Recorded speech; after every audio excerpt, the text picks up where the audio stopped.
Most people believe discipline is about forcing yourself to do what you hate.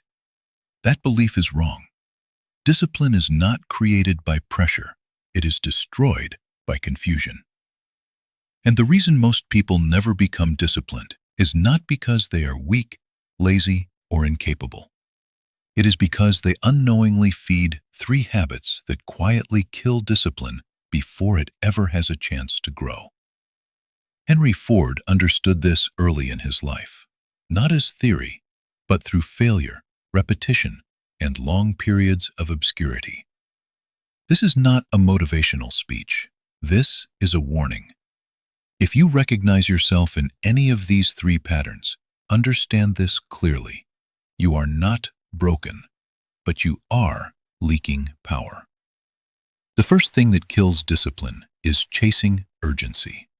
Urgency feels productive. It creates the illusion of importance. But urgency has no direction. When everything feels urgent, nothing becomes meaningful. Henry Ford was not in a hurry.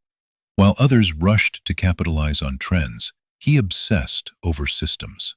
He slowed down where others sped up. Urgency forces reaction.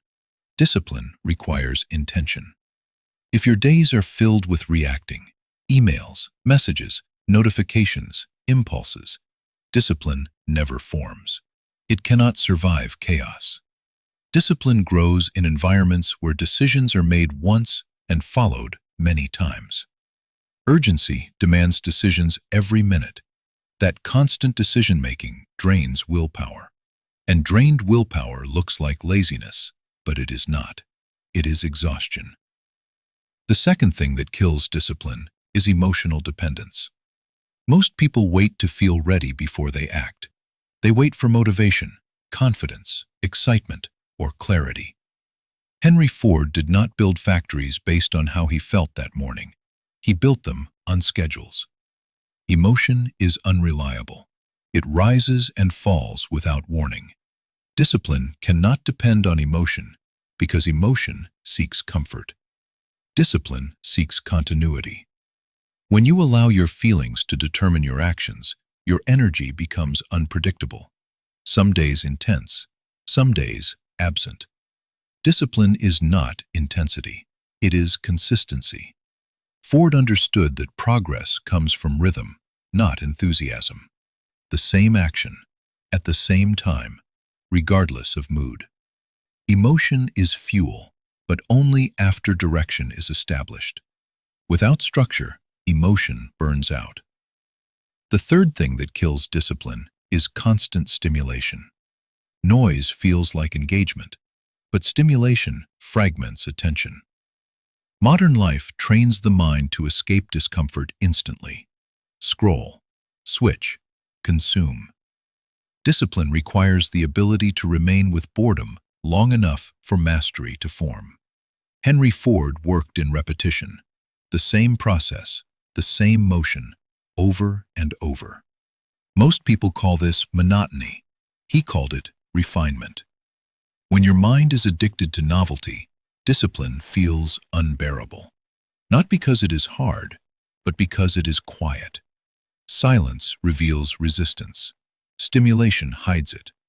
Discipline grows where stimulation is limited and focus is protected.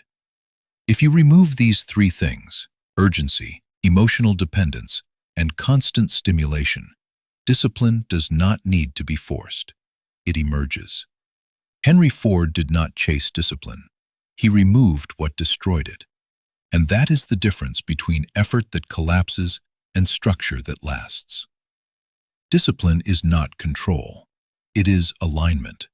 And alignment creates power that does not burn out. Most people misunderstand why discipline feels so difficult.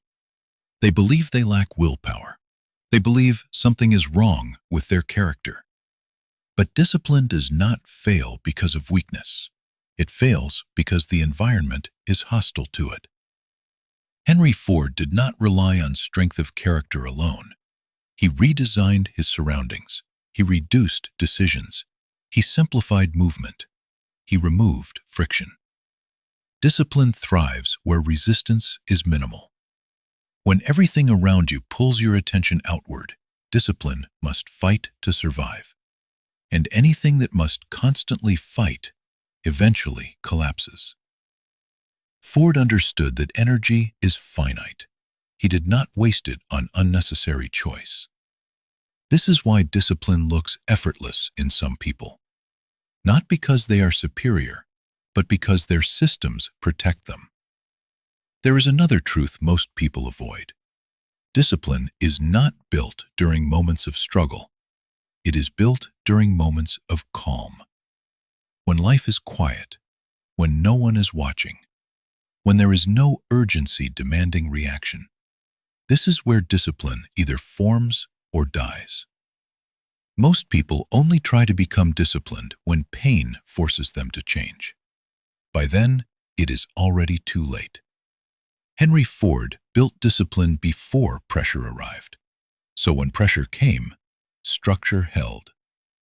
You must understand this clearly. Discipline is subtraction. It is not about adding more effort, more motivation, more rules.